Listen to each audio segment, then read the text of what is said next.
رب العالمين والعاقبة للمتقين والصلاة والسلام على سيد الأنبياء والمرسلين أما بعد أعوذ بالله من الشيطان الرجيم بفضل بابرکت بسم اللہ الرحمن الرحیم.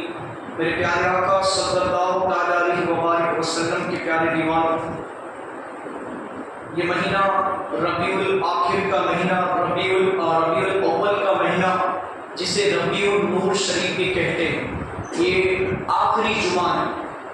اب جو مہینہ تشریف لانے والا ہے اسے ربیع الآخر یعنی ربیع الغوث، یعنی جو مہینہ غوث پاک رضی اللہ تعالیٰ عنہ سے نسبت رکھتا ہے، وہ 11ویں شریف والے آقا بڑے پیر غوث پاک رضی اللہ تعالیٰ عنہ کا مبارک مہینہ تشریف لا رہا ہے. آئیے انہی کی شان میں منقبت پیش کرتا ہوں، درود پاک پڑھ لیں. صلی اللہ علیہ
جمعہ کے مبارک دن میں 80 بار درود پاک پڑھا، اس کے 80 سال کے گناہ معاف کر دیے جائیں گے. تو درود پاک پڑھ لے.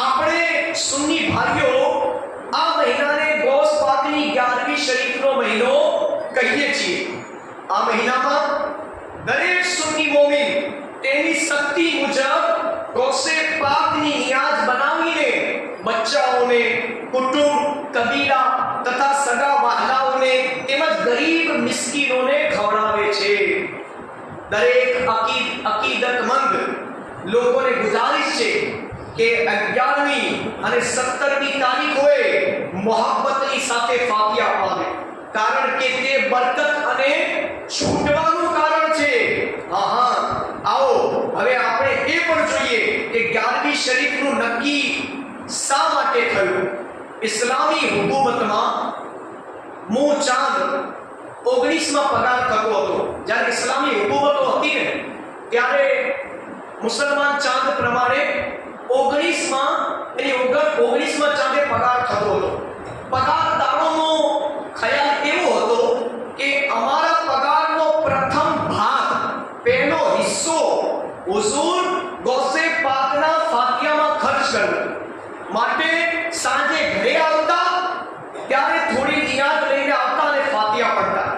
રાત 11મી થતી હતી, ત્યાર પછી એવું થયું કે મુસલમાનોમાં આ ફાતિહાનું નામ 11મી શરીફ થઈ ગયું। આ તારીખ બતાવું છું। ઘણા બુઝુર્ગોનો એક ક્રમ હતો કે 11મીના દિવસે અમુક નક્કી કરેલ રકમની નિયાઝ લઈ ફાતિહા દેતા હતા। એની બરકત ઘરમાં થાય છે।